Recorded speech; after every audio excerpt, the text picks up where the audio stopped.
Baginda Rasulullah sallallahu alaihi wasallam dalam hadis sahih, lafal maknanya sama, yaitu muttafaq alaih, riwayat Al-Bukhari dan Muslim, yang lafalnya sama, isi kandungnya sama, itu namanya muttafaq alaih. Anna nabiyya sallallahu alaihi wasallam kana ya'takiful ashral awakhir min Ramadan hatta tawaffahu Allah azza wa jalla summa takafa azwajuhu min ba'di. Dari Sayyidatina Aisyah radhiyallahu anhu berkata bahwa baginda Rasulullah sallallahu alaihi wasallam senantiasa beriktikaf. Bila beriktikaf, terutama ya pada 10 malam yang akhir. 10 malam yang akhir itu kira-kira Singapore time jam 4. Dan itu waktu istijabah. Separuh malam yang akhir separuh malam yang akhir, maknanya kalau separuh malam yang akhir ini dari segi bulan kira tanggal 14 malam 15 itu akhir daripada bulan. Tapi kalau waktu yang paling afdal yaitu pada sepertiga malam yang akhir, itu waktu yang sangat istijabah, jam 4 lebih kurang. Kalau Indonesia time jam 3 lah, itu pun dah lambat juga.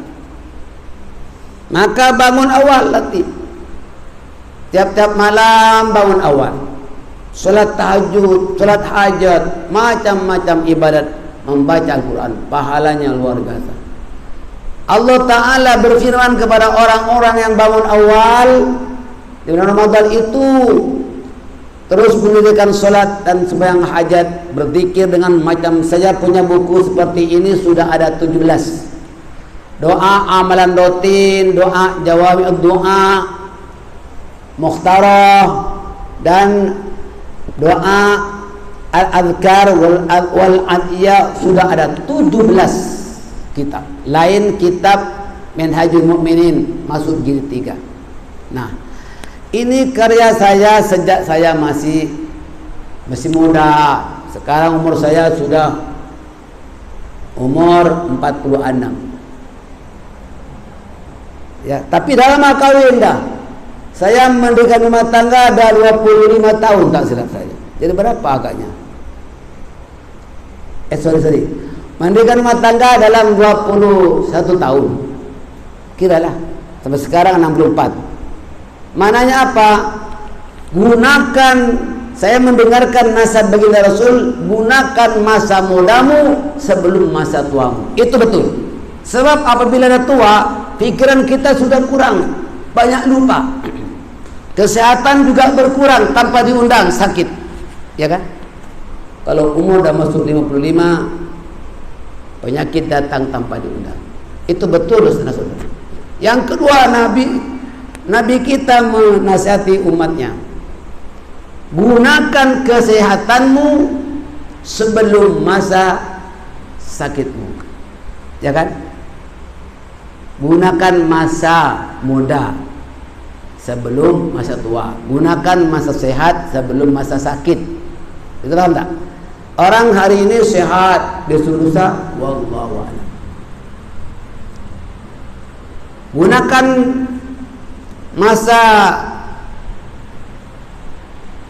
masa hidupmu sebelum masa tua.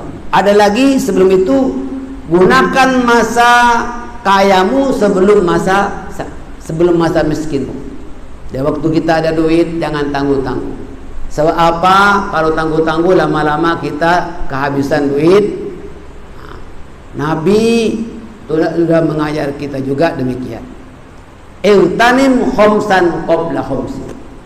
Rebutlah 5 perkara sebelum terjadi 5 perkara. Saya mengamalkan masa muda saya, kesempatan saya. Gunakan masa sempatmu sebelum masa sempitmu. Alhamdulillah.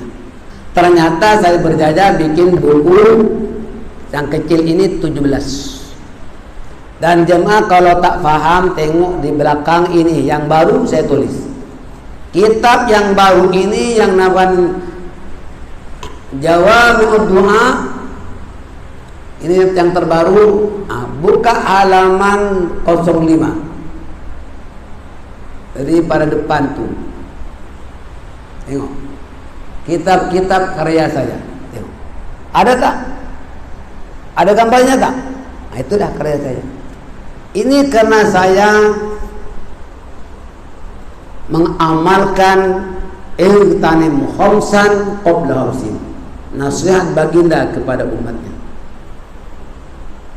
Baik, saudara-saudara sekalian, itikaf sudah selesai. Sekarang kita membangunkan ahli keluarga. Ini penting. Dianjurkan apabila masuk malam ke-10 akhir Ramadan, membangunkan ahli keluarganya lebih awal untuk mengerjakan solat-solat sunat. Yang terpenting bangun saja, jangan mengerjakan sembahyang lain, langsung sembahyang tahajud. Wa minal laili fatahajjad bihi nafilatan lak asa an yab'athaka rabbuka maqaman mahmuda. Ada kan? Itu ayat bukan hadis.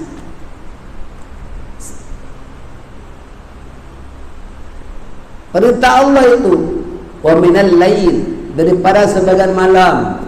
Bukan malam Ramadan saja, malam-malam yang biasa juga diperintah. Ini ayat bukan hanya bulan Ramadan, terutama di bulan Ramadan. Fatahajjad bihi nafilatan lak, hendaklah kamu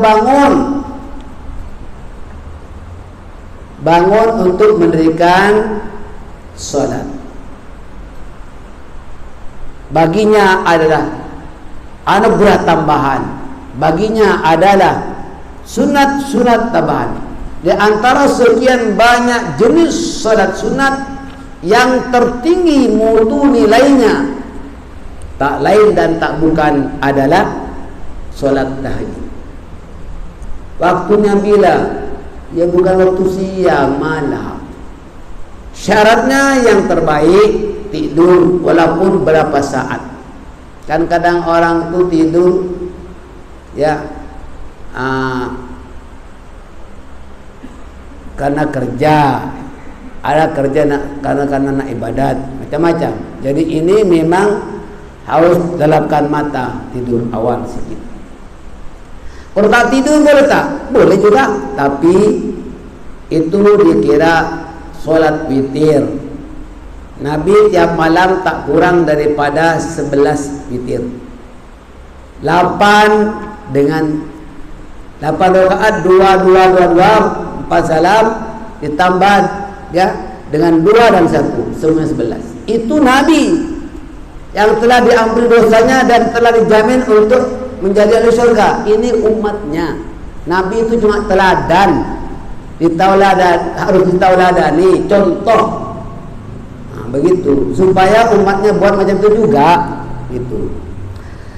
Dan ini diantaranya ya. Jadi kalau bulan Ramadan, sunat besar, sunat muakkadah dan perintah supaya membangunkan keluarga. Tapi saya dapati kaum ibu yang berperanan, karena ibu biasanya itu orang yang soleh, orang yang ahli ibadah, dia bangun awal. Semua dibangunkan keluarganya. Betul tak? Ada juga suami bangun awal, tapi malas nak bangunkan keluarganya. Ada suami memang membangunkan keluarganya, tapi kerap yang paling banyak, bukan hanya di Singapura, di mana-mana kaum wanita yang solihah Wanita yang ahli ibadah, ahli syurga, itulah yang membangunkan anak-anaknya. Bahkan suaminya sedang ngorok, pelan-pelan, yang kasar-kasar, buya, bang, bangunlah. Ini bukan istri yang solehah, hilang solehahnya, ya. Jadi perlahan. Bahkan kata Nabi, kalau tak mau bangun bunga, tak bangun bunga, ambil air di spray sedikit. Tapi jangan sampai terperanjat. Pokoknya kalau ibu-ibu jangan disepri, nanti suaminya terperanjat, dosa juga. Jadi bagaimana? Ambil tangannya air, baca selawat, Allahumma sholli ala Muhammad, taruh di apanya, sapukan sama mukanya. Marhaban bihabibi wa qurrati aini Muhammad bin Abdullah sallallahu alaihi wasallam. Ikut bangun suaminya.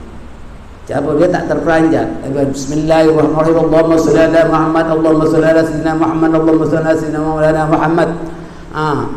Marhaban bihabibi wa qurrati aini Muhammad bin Abdullah sallallahu alaihi wasallam. Itu doanya di sini ada. Jangan takut. Untuk apa itu Ustaz? Ada. Ya. Ini. Kalau anak-anak pun begitu juga sampai bangun. Kadang-kadang sekali masih bergerak. Bangun lagi, dan 2 pahala. Jangan marah-marah boleh makan. Bangunkan anak, baru jangan. Ulang lagi sampai 3 kali, baru dia bangun. Ya, bukan senang nak menjadi ahli surga. Bukan senang mau jadi orang yang soleh, menjadi orang yang solehah. Itu pahalanya sebanyak keluarga yang dibangunkan, tambah ekstra. Sama dengan orang memberi buka puasa. Memberi puasa kepada orang yang memberi makanan kepada orang yang sedang puasa untuk berbuka, maka pahalanya sama dengan pahala orang yang berpuasa itu, tanpa sedikit pun mengurangi pahala orang yang berpuasa itu. Luar biasa. Ini dalam ibadat, ini pahalanya, ya. Dalam Islam pahalanya bukan berkongsi. Kamu dapat separuh, aku separuh. Tidak. Tak ada gitu. Ya, apabila seorang itu ya menolong saudaranya, pahalanya dapat 2. Ya. Kalau seorang perempuan di bulan Ramadan, kebetulan dia datang tetamu bulanan, paham ya? Kan kadang ada perempuan yang masih ada tetamu bulanan, namanya haid kan? Jangan kita tidur pulas. Bang, sebelum tidur masih nasihatkan, bang, bangun sendiri bang. Saya tak boleh sahur, tak boleh puasa. Abang pandai-pandailah, tuh lauk sudah ada. Itu istri bukan solehah dan belum tentu ahli syurga. Kenapa? Pahalanya mengecut. Jangan begitu. Bangun seperti biasa, panaskan lauk, siapkan di meja untuk anak, untuk keluarga, untuk suami. Pahalanya sama dengan orang yang berpuasa itu. Lebih banyak ibu pahalanya daripada bapak dan anak-anaknya, lebih banyak. Islam begitu berpahala. Di bulan Ramadan ini pahalanya lagi double. Kalau kita bersedekah $1, itu pahalanya sampai 70. Ya, 70 kalikan 100 berapa? 700. Pahalanya $1, nilai pahalanya bersedekah $1, nilai pahalanya $700. Itu di bulan Ramadan. Kalau di bulan Ramadan ekstra berapa? Pahala orang di bulan Ramadan nih, pahalanya 70 nilai pahala bagi orang yang bersedekah di bulan Ramadan. Kalikan saja 700 kalikan 70. Luar biasa. Hati maksud tabung ya. Jangan tanggung-tanggung di Ramadan. Jangan syawal-syawal cari tabung. Ini tak belajar agama. Mesti ikhlas. Insya Allah pahalanya 700 kalikan 70. Nabi itu yang bersabda, bukan Ustaz Nor. Saya cuma menyampaikan Sebab Nabi menerangkan, "Ballighu anni walau ayah." Sampaikanlah daripadaku walaupun sepotong ayat. Betul tak? Jadi saya sebagai dai sejak muda, lalu tidak mengajar, tidak memberikan nasihat, tak memberikan tausiah, dosa saya. Katmul ilmi atimun. Orang yang menyimpan ilmu, yang dimaksud ilmu syariat lah. Orang minta diajar tak mau mengajar, itu dosa. Orang yang menyimpan ilmu, dosa besar, ismun. Katmul ilmi atimun. Jelas? Maka anda pun boleh, bukan tujuh ustaz saja, bukan. Kalau anda belajar agama, berhak untuk menasihati orang lain. Kalau ada bertanya suatu kemusykilan, jawab, jangan diam. Saya tak tahu, tanya sama ustaz lah. Awak jadi ustaz kedai kopi ya? Kedai kopi, wah bermacam-macam, nomor berapa? Kau dapat tak? Itu nomor toto. Ya, jangan itu.